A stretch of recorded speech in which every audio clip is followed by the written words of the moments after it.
Ooh, let's make a granny square. Start with a magic circle, or you can do like the chain 3 and make a circle thing. I'm a magic circle girl. Then chain 2. Then go ahead and slap 2 double crochets into your magic circle and chain 1. That's a corner. Then 3 more double crochets and a chain 1. Again, that chain 1 is your corner. Repeat that 2 more times. 3 double crochets, chain 1. Getting kind of brass knuckle vibes on this one. I don't know. All right, pull that circle tight.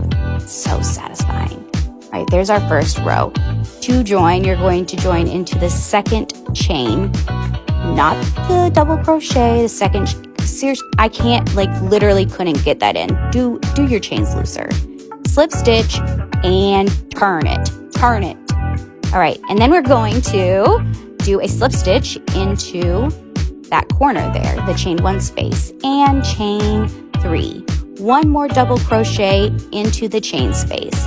Now you got this little granny stitch here. That's those 3 double crochets in the row. You're gonna double crochet into the first stitch, skip 1, and then double crochet into the second. Great, let's work on this corner. 2 double crochets into the corner, then chain 2,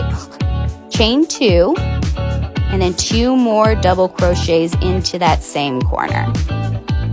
There we go. That's how we get it to loop around. So now you've actually rotated it. Then again, 1 more double crochet, skip a stitch, and another. Are you seeing like a pattern here? Yeah, you just keep doing that around. 2 double crochets, chain 2, 2 double crochets in each corner. Then on top of the granny stitch, a double crochet, skip a stitch, double crochet. This isn't, you guys, it's not rocket science. It's pretty simple. It's a mini granny square.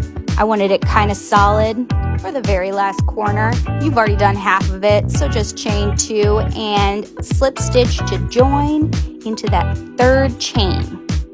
There you go. That's it. You can block it, you can lock it, you can turn around and sock it.